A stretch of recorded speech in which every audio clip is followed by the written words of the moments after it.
오늘 우리는 전도 대상자들을 작정하려고 합니다. 우리가 전반기에 한번 작정했는데 다시 후반기에 새로운 마음으로 새 다짐을 하려고 합니다. 전도 대상자들을 교회에서 작정하는 이유, 카드에다가 이렇게 쓰는 이유가 있는데 두 가지입니다. 하나는 결심을 좀 다부지게 하려고 하는 겁니다. 이름을 쓰면서 내가 이 이름을 마음에 깊이 새기고 이 사람 꼭 구원해야지 하는 마음으로 여러분들 그냥 마음으로 생각하는 것보다는 이렇게 직접 이름을 쓰면서 이 사람을 하나님 앞에 드리면서 기도하면서 나아가는 것 참 중요하다 생각이 되어집니다. 두 번째 이유는 하나님과의 약속하려고 하는 겁니다. 하나님과 약속하는 시간이에요. 주님, 내가 이 영혼을 꼭 전도하도록 하겠습니다. 꼭 구원의 길로 인도하겠습니다. 이렇게 하나님 앞에 약속하는 것, 이것이 이제 전도 대상자를 작정하는 이유가 되겠습니다. 어떤 분들은 하나님과의 약속이라는 것이 상당히 부담으로 다가와서 아무나 작정 못하지 하면서 작정서를 안 내시는 분들이 계실 수도 있어요. 근데 이런 분들은 하나님을 오해하시는 겁니다. 마치 달란트 비유에서 한 달란트 받은 사람이 주인이 두려워서 그 땅에다 감추지 않습니까? 이것처럼 그렇게 그런 마음과 같은 거예요. 그러니까 하나님은 그렇게 완고한 주인이 아닙니다. 우리가 하나님 이 사람 꼭 구원하도록 인도하겠습니다라고 결심했는데 약속했는데 이거 내가 못 지켰다고 해서 하나님 우리에게 책망하시고 벌하시고 그러한 하나님은 아니시죠. 우리가 믿는 우리 아버지 하나님은 사랑의 하나님입니다. 널리 용서하시는 하나님이세요. 그러니까 우리가 전도 대상자들 작정하는 것은 하나님 앞에 약속하면서 내가 힘써 달려가려고 하는 마음이지 이 약속 못 지킨다고 해서 하나님 벌하시는 것 아니다 이렇게 여러분 마음 편안하게 생각하시고 담대하게 작정할 수 있게 되기를 바랍니다.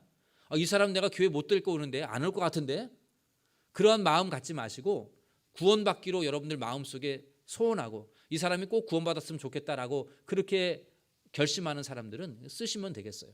그래서 하나님 앞에 드리고 기도하면서 힘써 영혼구원의 사명을 감당할 수 있기를 바랍니다. 오늘 우리가 읽은 본문 말씀은 우리가 선한 사마리아인의 비유라는 그런 아주 잘 아는 말씀이죠.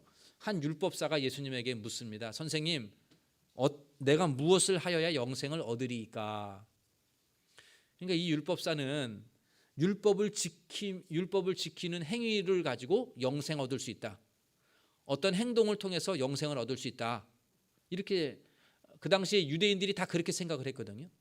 같은 평범한 그런 사고방식을 가지고 있는 그런 신앙관을 가진 사람입니다. 예수님께서는 책망하지 아니하시고 그럼 율법에 뭐라 기록되었느냐라고 묻습니다. 그러자 이 율법사가 자신 있게 대답합니다. 내 마음을 다하며 목숨을 다하며 힘을 다하며 뜻을 다하여 그러니까 온 것을 다하여 주님 하나님을 사랑하고 또 내 이웃을 내 자신같이 사랑하라 하였나이다. 그렇게 대답을 합니다. 예수님께서 옳다 하시면서 한 가지 덧붙이죠. 이렇게 행하라 그리하면 살리라. 이렇게 행하라 그리하면 살리라. 여러분 율법을 많이 안다고 영생 얻는 거 아닙니다. 율법을 많이 암송했다고 해서 영생 얻는 것이 아니죠. 율법대로 행하는 것, 실제로 행해야 된다는 것을 강조하는 것입니다. 그 당시 유대인들은 율법을 많이 알아요. 율법 교사니까 얼마나 많이 알겠어요. 많이 안다고 영생 얻는 게 아니라는 겁니다. 가서 행하라는 거죠. 그대로 살라 이렇게 말씀합니다. 그러자 이 율법 교사가 또 다른 질문을 합니다. 이웃 사랑, 이웃을 내 자신과 같이 사랑하라고 하는 이 율법대로 이웃 사랑에 대해 묻습니다. 그러면 내 이웃이 누구입니까? 이렇게 묻자 예수님 답변하시죠. 그 당시 유대인들은 내 이웃을 누구라고 생각했냐면 혈통상 아브라함의 후손, 그러니까 혈통이 유대인인 사람들만 이웃이라고 생각을 하고요. 혈통이 유대인이 아닌 사람들은 하나님의 백성이 아니니까 내 이웃이 아니다 이렇게 생각을 했어요. 그렇게 가지고 있는 사고방식을 가지고 있었는데 예수님께서 비유를 통해서 누가 진짜 이웃이고 어떻게 이웃 사랑을 실천할 수 있는가를 보여주고 있습니다. 그래서 우리는 이 비유의 말씀을 보면서 오늘 우리가 작정하려고 하는 이 전도 대상자들을 어떻게 그들을 구원으로 인도할 수 있을지에 대해서 함께 이 말씀을 통해서 교훈을 얻고자 합니다. 우리가 이 전도 대상자들을 마음에 품고 또 복음을 들려주어서 구원에 이르도록 하기 위해서 우리 다음과 같은 세 가지 사항을 꼭 실천해야 되겠습니다. 실천해야 될 것이에요. 첫 번째, 첫 번째는 뭐냐면 불쌍히 여기는 마음이 있어야 합니다. 어떤 마음이 있어야 된다고요? 어떤 마음이요? 불쌍히 여기는 마음. 네. 오늘 본문에 보니까 어떤 사람이 예루살렘에서 여리고를 가다가 강도를 만났어요. 그래서 엄청 맞았나 봐요. 상처도 깊이 났습니다. 죽을 지경이에요. 거의 죽었다라고 생각할 정도로. 그 길에 버려져 있는 상황입니다. 그때 제사장이 그 길을 지나갑니다. 보고서는 그냥 피하여 지나갑니다. 보고 지나가는 거예요. 두 번째 레위인이 지나갑니다. 이 레위인은 좀 가까이 다가갔다고 성경에 말합니다. 환자를 봅니다. 보고선 그대로 또 지나갑니다. 여러분, 제사장과 레위인은 이스라엘 백성들 중에 특별히 선택받은 사람들이에요. 성전에서 일할 수 있는, 제사를 드리는데 특별히 선택받아서 할 수 있도록 어떤 특권을 가진 사람들입니다. 이스라엘의 종교 지도자들입니다. 율법을 가르치고 율법대로 본을 보여야 될 사람들입니다. 그런데 율법에 이웃을 내 자신같이 사랑하라 라고 했는데 지금 이들은 보고 피하여 지나갔다는 거예요.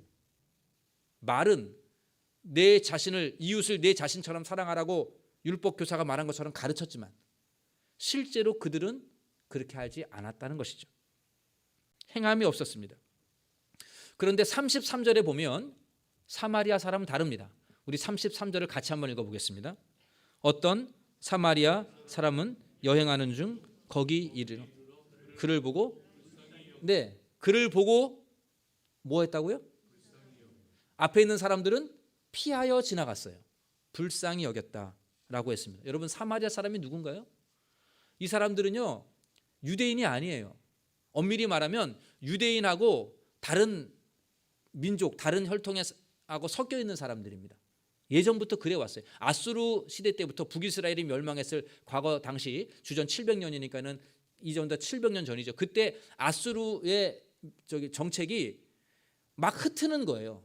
그래서 이 사마리아 지역에 살고 있었던 유대인들을 다른 곳으로 보내고 다른 나라에 있었던 사람들을 여기에 정착을 시켜버려요. 그러다 보니까 유대인들하고 그 사람들하고 섞이면서 혼혈이 된 거예요. 혼혈. 그래서 유대인들은 이 사마리아 사람들이 완전한 순수 혈통이 아니라고 생각해서 이들을 철저하게 무시합니다. 하나님의 백성이 아니라고 생각을 했어요. 개처럼 여겼다 그래서 개처럼. 다른 민족을 이렇게 여겼어요. 그런데 이렇게 유대인들에게 무시당한 사마리아인이 강도 만난 유대인을 보고 불쌍히 여겼다는 겁니다.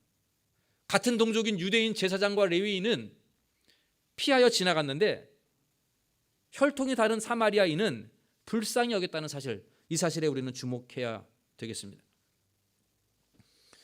오늘날 우리들의 이웃이라고 할 수 있는 전도 대상자들을 우리가 생각하면서 가장 먼저 우리가 해야 될 것은 바로 이 불쌍히 여기는 마음이에요.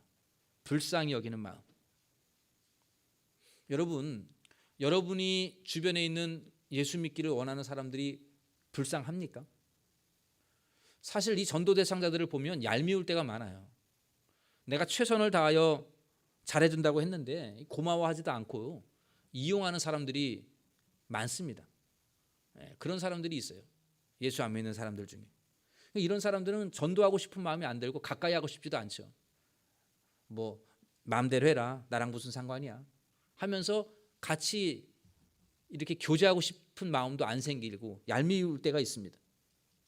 그러나 오늘 예수님께서 37절에 가서 너도 이와 같이 하라, 가서 너도 이와 같이 하라, 누구처럼 하라는 겁니까? 사마리아인처럼 하라 그랬으니까 이 말씀처럼 우리가 이웃사랑을 실천하기를 원한다면 먼저 사마리아인처럼 불쌍히 여겨야 됩니다. 사마리아인은 자기 자신들을 개처럼 취급하는 유대인을 불쌍히 여겼다는 사실이. 여러분, 우리 주변의 전도 대상자들이 어떻습니까? 돈이 최고인 줄 알잖아요. 예수님이 최고인데, 여러분 믿습니까? 예수님이 최고인데 돈이 더 귀하다, 돈이 더 가치 있다라고 여기는 사람들, 돈밖에 모르는 사람들, 돈에 매여 사는 사람들, 여러분 그들이 얼마나 불쌍합니까? 이 세상은 잠시잖아요. 잠깐이잖아요. 이제 천국과 지옥, 영원한 세계가 펼쳐져 있는데 이 땅이, 내가 살아가는 이 육신이 전부인 줄 알고 노세 젊어서 노세 흥청망청 놀러 다니기를 좋아하고 그거 꿈꾸는 사람들, 이 세상이 전부인 줄 알고 착각하는 사람들 얼마나 불쌍합니까? 복은 하나님으로부터 오는데 마치 무지개를 잡듯이 이 땅에 있는 것들을 찾아서 복을 찾으려고 허우적거리는 사람들, 그런 자녀들 얼마나 많습니까? 자녀들의 미래가 하나님의 손에 있는데 부모의 능력이 자녀들의 미래를 결정하는 줄 착각하고 자녀들의 인생을 지금 부모가 망치는다는 것을 전혀 모르는 채 자녀들을 영적으로 병들게 하는 젊은 부모들 얼마나 불쌍한지 몰라요. 이제 살 날이 얼마 안 남은 우리 늙으신 부모님들, 여전히 예수 믿기를 거부하고 고집 부리는 우리의 부모들 보면서 우리는 불쌍한 마음이 들어야 되겠습니다. 나와 무슨 상관이 있어? 나만 잘 살면 되지. 나만 구원받으면 되고 나만 안전하면 되지. 이것은 제사장과 레위인의 생각이에요. 나만 강도 안 만나면 되지. 나만 건강하면 되지. 그리고 피하여 도망갔던, 강도 만난 사람을 무시했던 그 사람들. 그러나 선한 사마리아인은 그러지 않았습니다. 불쌍히 여겼어요. 보고 불쌍히 여겼습니다. 여러분, 우리는 전도 대상자들을 처음에 볼 때, 마음에 생각할 때에 첫 번째 드는 감정이 불쌍히 여기는 감정이 되어야 돼요. 육체적으로 보면 건강하고 또 돈도 많고요, 사회적으로 성공하고 재능도 있고 똑똑하지만 영적인 눈으로 한번 봐보세요. 얼마나 불쌍한 사람들인지 몰라요. 사탄이 파놓은 함정에 빠져 있는 거 아닙니까? 사탄이 매놓은 그 달콤한 죄의 줄에 얽매여 살고 있는 거 아닌가요? 우리는 그들을 영적으로 볼 때에는 강도 만나서 길에서 쓰러져 죽어가는 사람으로 볼 줄 알아야 돼요. 여러분들 주변에 있는 전도 대상자들이 지금 강도 만나서 거반 죽게 되어서 신음하면서 살려달라고 애원하고 있는 그러한 영혼으로 볼 줄 알아야 되겠습니다. 바라기는 우리 교회가 전도 대상자들을 마음에 작정하고, 또한 여러분들이 이 영혼들을 바라볼 때에 저들의 영혼이 지금 강도 만나 길에 쓰러져 있다, 쓰러져 신음하고 있다, 이거 생각하셔서 저들을 먼저 불쌍히 여기는 마음이 있게 되기를 간절히 원합니다. 불쌍히 여기는 마음을 가지시기를 바랍니다. 두 번째, 전도 대상자를 구원의 길로, 구원의 열매로 맺기 위해서는 저들을 돌보아 주어야 됩니다. 실제로 돌보아 주어야 됩니다. 오늘 보면 34절에 보면 사마리아인은 이 강도 만난 사람을 치료해 줍니다. 상처를 치료해 주고 자기의 그 짐승에 태워서 여관으로 데리고 가죠. 여기 보니까 본문에 주막으로 데려갔다는데, 주막이라는 표현은 좀 번역을 바꿨으면 좋겠어요. 우리나라 주막 그러면 여러분들 뭐가 떠오릅니까? 막걸리 뭐 이런 거 떠오르잖아요. 이 주막이, 이게 원래는 이게 여관이에요. 여관, 여인숙 이 정도 되는 여관이에요. 여관으로 데려갔다는 거죠. 가서 돌보아 줍니다. 그러니까 우리가 전도 대상자들을 영적인 눈으로 보면 강도 만나서 쓰러져 있는 사람으로 봐주고 불쌍히 여기는 마음을 가져야 된다 그랬는데, 여기에서 한 걸음 더 나가는 거예요. 그건 뭐냐면 실제로 행동으로 도와주는 거죠. 돌보아 주는 겁니다.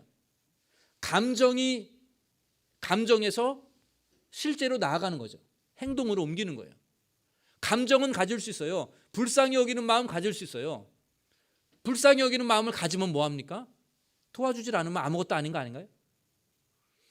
불쌍히 여기는 마음을 가졌다면 실제로 도움으로 나가야 한다는 거죠.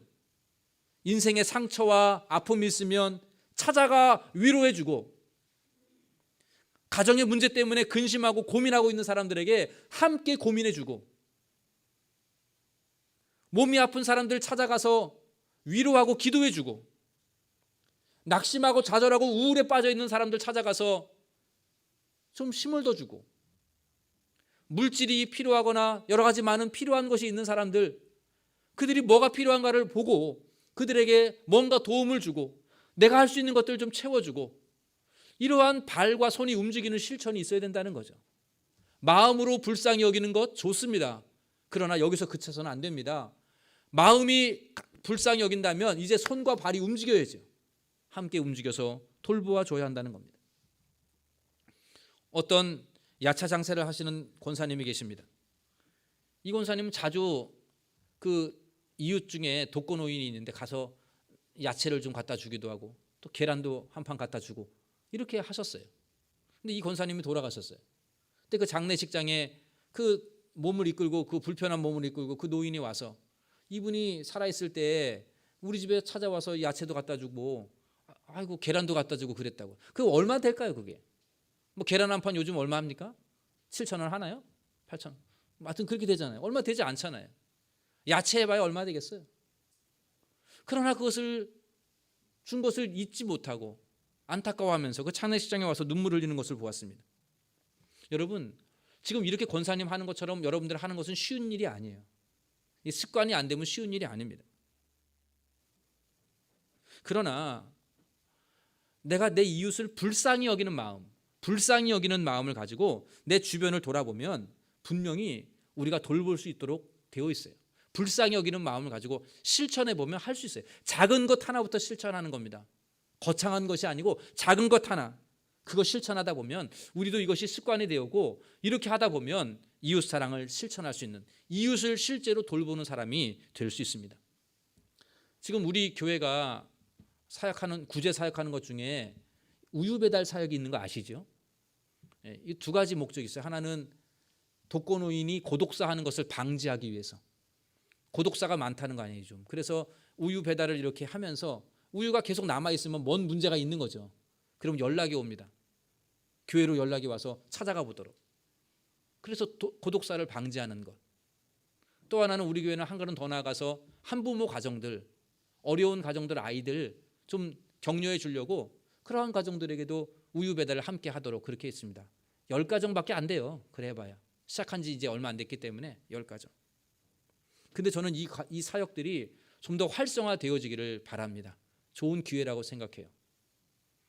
이 우유 배달하는 내가 이제 어디랑 맺어져 있냐면 매일 유업과 맺어져 있어요. 뭐 다른 요구르트도 있고 막 있는데 우리는 매일 유업과 함께 하고요. 여기 이사장이 호용환 목사님이에요. 옥수중앙교회 호용환 목사님. 지난번에 한번 만나서 식사한 적이 있는데 서울 지역에 중구만 우유 배달 사역이 없대요. 중구만. 그래서 이제 우리가 이제 10가정 하겠다고 이제 신청을 하고 했더니 안 된대요. 왜 안 되냐 했더니 너무 낙후되고 할 수 있는 사람, 배달할 수 있는 사람들이 없답니다. 이 지역은, 중구는 너무 사람이 없대요. 적고 다른 구보다 그렇다는 거예요. 그런데도 시작하겠다 그랬어요. 그 매일유업에서 임원들이 시작하겠다고 결정을 내려가지고 10가정 지금 시작했습니다. 다른 구에는요 150가정, 200가정, 300가정 막 이렇게 다른 구에는 그런데 유독 중구만 10가정이에요. 호용환 목사님 하는 말씀이 중구는 50만 원씩 매달 마이너스랍니다. 이 사역하면서 매달 50만 원씩 자기들의 돈 들어가면서 한대요. 그래도 멈추지 않고 하겠다는 거죠. 하시는 말씀이 이제 앞으로 동대문 중앙교회가 여기에 책임지라 그러시더라고요. 이 중구를 책임지라고. 예. 그래서 저는 맞는 말이라고 생각해요. 그 말이. 우리가 이 산지를 내게 주소서 찬송 불렀지만 우리 교회가 중구에 있는 한 이 지역에 그 다만 우유 배달 하나 하는 그 사역이라도 그것 정도는 감당할 수 있어야 되지 않겠나 이런 생각을 해보게 됩니다. 그래서 정말 이 사역이 이제는 내년에는 또 후년에는 좀 더 확대되었으면 좋겠어요. 여러분 각 전도기관에서 한 가정이라도 돌볼 수 있지 않을까요? 한 달에 3만 원이 안 됩니다. 한 달에 3만 원이 2만 7천 원인 거 얼마 돼요? 그렇게 하면 한 가정 도울 수 있어요. 구역에서도 구역 헌금 가지고 그렇게 도울 수 있지 않을까요? 우리 구역에서 어느 한 가정을 맡아서 물론 내가 지금 월 얼마만 내면 되지만 마음으로 그 사람을 품고 기도하면서 사랑으로 돌보는 거죠. 실제로 하는 겁니다. 또 개인이 할 수도 있잖아요. 개인이 얼마든지 내가 가지고 있는 월급의 3만 원 정도는 한 사람 독거노인이나 한부모 가정이나 어린아이를 위해서 도울 수 있죠. 황학동 지역에 이 지역에 중구 지역에 어려운 사람이 아예 없는 건 아니죠. 비싼 땅에 살지만 어려운 사람이 많습니다. 돕는 손길이 없을 뿐이지 얼마든지 도움을 호소하는 사람들은 있죠. 우리 교회가 여기에 앞장서기를 원합니다. 여러분들의 마음이 그렇게 움직여질 수 있게 되기를 바랍니다. 얼마 안 되는 일이에요. 작은 일이에요. 우리 교회가 지금 10가정을 하고 있지만 이것이 점점 한 걸음 한 걸음 우리가 이 땅을 사랑으로 정복해 나아가는 교회가 되기를 간절히 소원합니다. 이렇게 우리 교회가 이 주변에 있는 사람들을 사랑으로 돌보고 또한 그 사랑만이 아니고 예수 그리스도의 진 복음, 가장 필요한 것이 복음 아닌가요? 이 복음을 전달하여서 정말 이 지역에, 이 중구 지역의 어려운 영혼들이 먼저 예수를 믿고 그를 통해서 또 다른 사람이 예수를 믿게 되는 놀라운 구원의 열매가 우리 교회를 통하여 이루어지기를 간절히 소원합니다.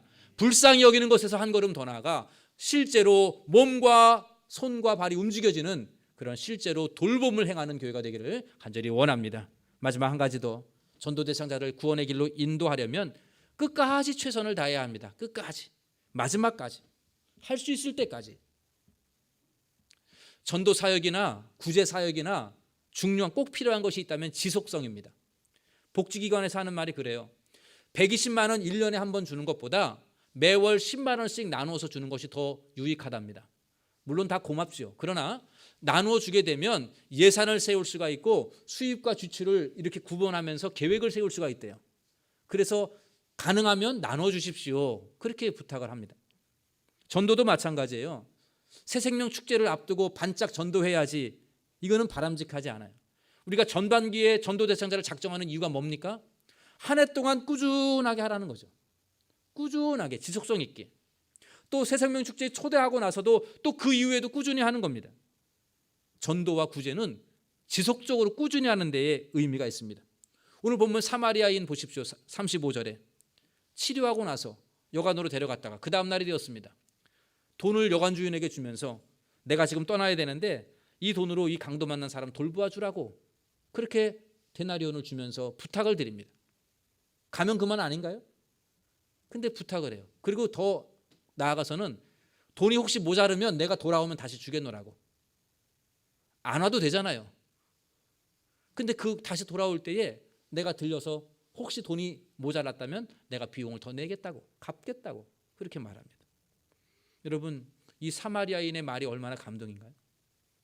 한 번 도와주고 여관에 놓고 가는 게 아니라 끝까지 돌보고 있잖아요. 아마 이 비유를 들었던 이 율법 교사나 유대인들이 고개를 숙였을 거예요. 같은 동족인 유대인도 아니라 이 개처럼 여겼던 사마리아인이 그렇게 유대인을 돌봤다? 우리는 뭐 하고 있었지? 하면서 고개를 숙이고 부끄러워했을 겁니다. 그렇습니다. 우리가 전도 대상자들을 꾸준히 섬겨야 됩니다. 사랑으로 섬기는 일도 꾸준해야 됩니다. 어떤 분이 목사님 내가 전도했으니까 앞으로는 목사님이 책임지세요? 예, 무슨 말인지 알겠어요. 예, 교회에서 잘 돌보고 좀 목사님 관심을 가져주고 좀 잘 좀 가르쳐주라고 그런 말이죠. 그런데 전도한 것으로 끝나서는 안 돼요. 꾸준해야 됩니다. 전도했으면은요, 이제 여러분들과 구역에서 전도기관과 우리 교회가 함께 힘을 모아서 그 영혼을 세우고 또 그 영혼을 가르치고 또한 믿음이 든든히 설 수 있도록 성장할 수 있도록 돕는 것, 교회가 함께 하는 것이죠. 영혼을 사랑하고 돌보고 또한 그를 복음 전하는 사역, 이것은 일회성으로 하나의 행사로 멈춰서는 안 됩니다. 꾸준히 할 수 있도록 꾸준히 해야 됩니다. 올해도 마찬가지예요. 꾸준히 하는 거예요. 올해만 아니고 내년에도 내후년에도 계속되어지는 것, 이것이 바로 선한 사마리아인이 우리에게 보여주는 참된 이웃사랑의 모습입니다. 말씀을 정리하겠습니다. 여러분, 전도는 계속되어야 합니다. 언제까지 계속되어야 될까요? 주님 재림하시는 때까지, 우리 호흡이 다하는 그날까지 끝까지 해야 될 일이 복음 전도의 사명입니다. 제 아무리 코로나가 기승을 부린다 해도 전도의 사명을 멈춰서는 안 되겠습니다. 전도는 전쟁터에서도 해야 될 것이 복음 전도예요. 예수님 보십시오. 십자가에서 그 고통 가운데 돌아가시기 전에 옆에 있는 강도를 구원해내지 않습니까? 이 시대가 코로나 때문에 만나기도 어렵고 교제하기도 어렵다라고 아우성이지만 전도는 결코 멈출 수 없다. 이 열정을 가지고 하나님 앞에 기도하면 하나님께서 이 어려운 시대에도 우리에게 힘 주시고 또한 지혜 주실 줄로 믿습니다. 우리 모두가 이 전도를 멈추지 말자라고 하는 이 마음, 아무리 환경이 어렵고 코로나 때문에 어렵다 하더라도 그것이 우리의 핑계가 되지 아니하고 여러분 힘써 복음 전하는 일에 감당할 수 있게 되기를 원합니다. 러시아의 톨스토이라고 하는 작가가 있죠. 그 사람이 쓴 3가지 질문이라는 단편집이 있습니다. 3가지 질문. 내용이 이런 거예요. 어느 한 나라의 왕이 그 나라의 똑똑한 스승님을 찾아봅니다. 그리고는 물어봐요. 선생님, 가장 중요한 때가 언제이고 가장 중요한 사람이 누구며 가장 중요한 일이 뭡니까? 가장 중요한 때가 언제고 가장 중요한 사람이 누구고 가장 중요한 일이 뭡니까? 그 선생님에게 묻습니다. 이 선생님이 대답을 해요. 가장 중요한 때는 지금이고 가장 중요한 사람은 당신 앞에 있는 사람이고 가장 중요한 일은 그 사람에게 최선을 다하는 것이다. 이렇게 말했습니다.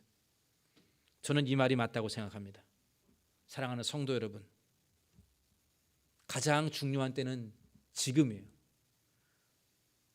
코로나 없어지면 하지 뭐, 이게 아니라 지금, 가장 중요한 때는 지금이에요. 가장 중요한 사람은 여러분들 앞에 있는 전도 대상자들입니다. 여러분 앞에 도움을 구하는, 영적으로 호소하는, 영적으로 지금 호소하고 있고 마치 강도 만난 사람처럼 길에서 쓰러져 가지고 영적으로 호소하면서 살려달라고 그 아우성치는 소리를 듣고 그 나를 도와달라고 하는 그 전도 대상자들, 그들 우리가 품어야 되겠습니다. 지금 가장 중요한 사람은 그 사람이에요. 그리고 가장 중요한 일은 뭡니까? 최선을 다하는 겁니다.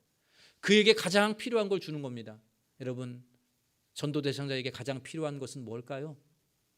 영혼 구원이죠. 복음이에요. 물론 돈도 필요할 수 있고요.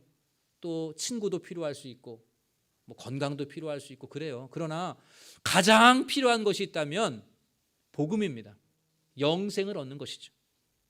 우리 동대문 중앙교회가 지금 나의 전도 대상자들, 내 마음속에 있는 이 사람 꼭 구원받았으면 좋겠다라는 그 사람에게 가장 최선의 것을 전달해 주는 여러분들이 되기를 간절히 원합니다. 그렇게 살아가는 것이 가장 가치 있는 인생 아니겠습니까? 지금 전도 대상자들에게 가장 필요한 복음을 증거하는 우리 동대문 중앙교회가 되셔서 하나님 사랑, 이웃 사랑을 온전히 실천하여서 이 땅의 선한 사마리아인으로 하나님께 칭찬받으며 영광 돌리며 강도 만난 자의 참된 이웃이 되어서 이웃 사랑의 열매를 풍성히 맺는 저와 여러분 다 되시기를 예수님의 이름으로 간절히 축원합니다. 기도하겠습니다. 하나님, 오늘 말씀을 통해서 우리가 무엇을 해야 하는지를 깨달게 하심에 감사합니다. 전도 대상자들을 불쌍히 여기는 마음이 우리 가운데 있게 하여 주옵소서.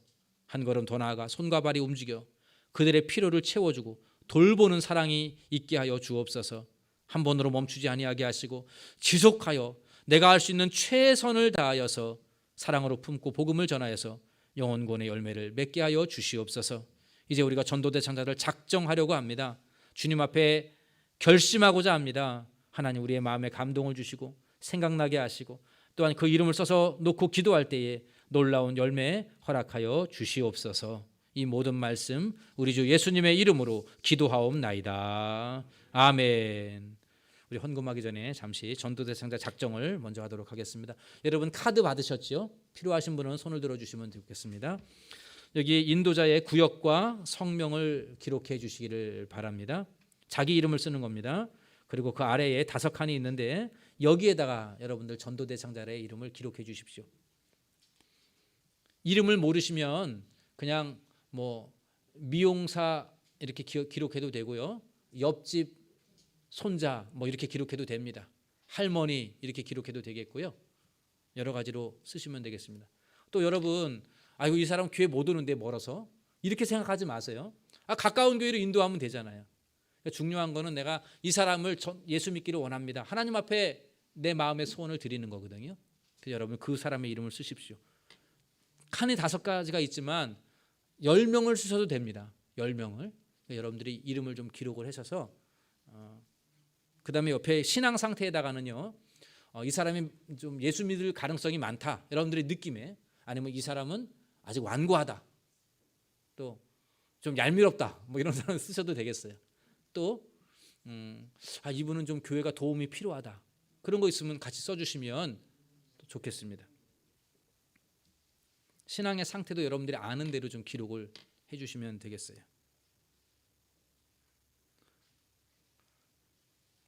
그렇게 쓰셨으면 쓰시면서 우리 헌금하도록 하겠습니다. 헌금 봉투에 그 전도대상자 카드를 내주시기를 바랍니다.